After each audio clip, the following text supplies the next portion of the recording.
Hi, I'm Patrick. That is Brian, and that is Lloyd from Learning with Lloyd.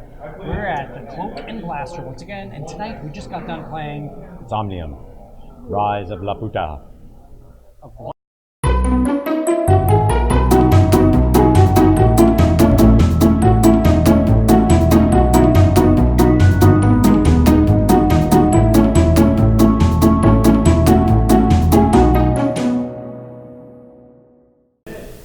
Brian Fiore. Yes. Could you please tell us all about your Solmnium Rise of Laputa? Sure, will do. Solmnium Rise of Laputa is basically I think it's 2 to 4 players. 2 to 4. It plays pretty quick, 15, 20 minutes. It's very quick to learn, and basically it's a take that kind of game. And there's this island that's rising up out of the ocean above Somnium, right?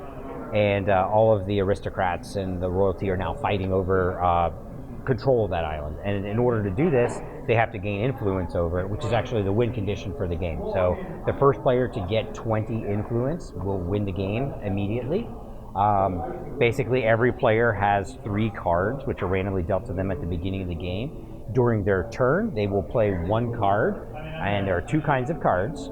There are character cards, and there are event cards. Event cards, once you play them at the end of the turn, they go to the discard pile, and they usually have some effect, such as gain some influence points, or take them from another player, or kill one of the other player's characters, or something like that. So that's the event cards. The character cards, whenever they come into play, they have an influence value on them. So you immediately take some influence points and put them in front of you. And then sometimes they have a special ability, sometimes they don't. So that will then trigger. And that special ability could either be a one-time effect, or it could be an ongoing effect, which will trigger every round, or it could be an optional effect and can be used at any point later on in the game. So those are the 2 types of cards that you have. After you play your 1 card during your turn, you will draw back up to 3, and then it will be the next player's turn. And it just goes round robin until the first player gets 20 influence points. With that, Lloyd, what is your favorite thing about Solmnium Rise of Laputa? Besides the name? Yeah. Favorite thing? There's a lot to like.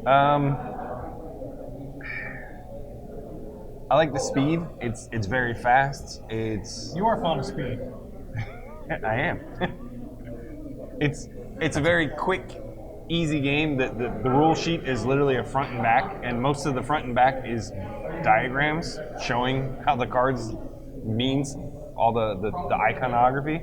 So it's very simple to teach, and it plays very quick. So you don't have to sit down and 3-hour game. No, this is a good filler in between 2 bigger games. Which seems to be like a cornerstone of Zappi. Brian, if you had to pick something that you love the most. Lloyd kind of took mine, but I thought you were going with art. But the art is good too. Both the illustrations on there, but also just the icons there, just very intuitive as to like what they are, where they're laid out. If it's the recurring thing, it's the little Boros thing, which is kind of like it's like a little dragon that's like eating itself. So it means it's a recurring effect. So very intuitive iconography, I'd have to say. Patrick, what would you say is your favorite thing? You guys covered some great stuff. Obviously, inadvertently you covered art. You talked about speed of gameplay and how fast it was, and how simple it was to learn. I would say that you kind of mentioned it's take that. It's got take that aspects, I think, but I don't feel like it doesn't feel like a take that game to me. But what it does do is have a very simple game that's very easy to learn. It's got so much in the way of depth and strategy. Again, a keystone of Zappi game stuff, where I'm constantly having to monitor everybody's points, the possibility of them scoring more points, and I'm worried about where your special effects are that may affect other people's special effects. And I know it kind of sounds like Magic the Gathering when I'm describing, but it's not. It plays very, very differently than that. And I would say it's depth of the game, with it being so simple that it's really impressive learning. I mean, it's again like a keystone of how Zappi Games seems to produce their stuff. So yeah, I was super happy with it. But if there's one thing you picked out, you have to pick out that you like the least. Because that's how we do things. You have to pick out something you like. This time. I would have to say the thing that I like the least are the turns are very fast, which is generally a good thing. And the victory points, or the influence points, come in 5s and 1s. And I kind of found a lot of times that as fast as the game is moving, you can't keep up with making change to make it easier for you to track how many influence points you have.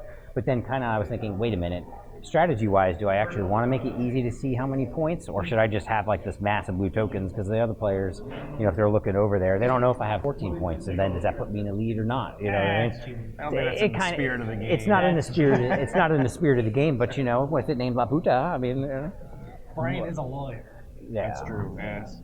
So, anyways, what would you say, Lloyd? Though, is your least favorite thing about the game? If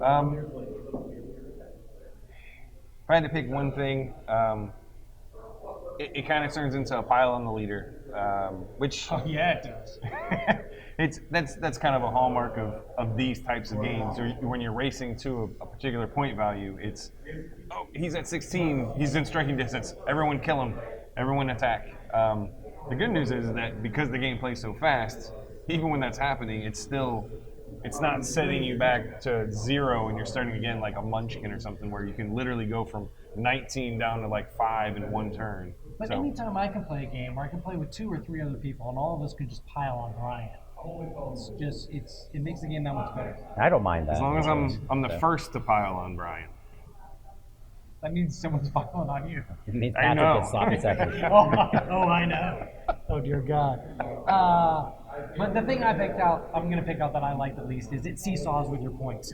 I go up, and then I go down. And I go up, and then I go down. That's something that I don't necessarily like. I'm sure it's so integrated into the game and so important to the game that it's something that could not be changed easily or possibly at all. But I do want to say, besides the points and everyone jumping on, there are a couple of other cards in there that allow you to win the game through an alternate win condition. Like if you get the prince and the princess both on your in play in front of you, you just kind of automatically win the game. So I think that kind of balances out so if you get set back in points or whatever, you go back to 10 and everyone's around 15 or 16, almost 1 point away. You pull out that combo, boom, you got it. Right, and there's some other cards that don't do it that severely, but there are other cards that could definitely make up for the difference. And again, I don't dislike the game for it. In fact, when we did the 360, we do live 360 version. You should check out our Facebook page. I think I was the most glowing about it, but I think all of us really enjoyed it. So check that out too.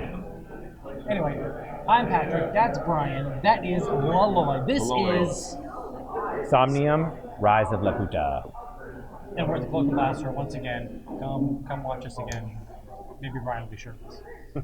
Maybe. I'm doing the low carb thing, so it might be another month or 2, but maybe to celebrate. Pushing some weights? Yeah. Not yet. I'm just going for the low body fat percentage. So. Smoking jacks. Yeah. Like the people of Laputa. Yeah. Man. Yeah.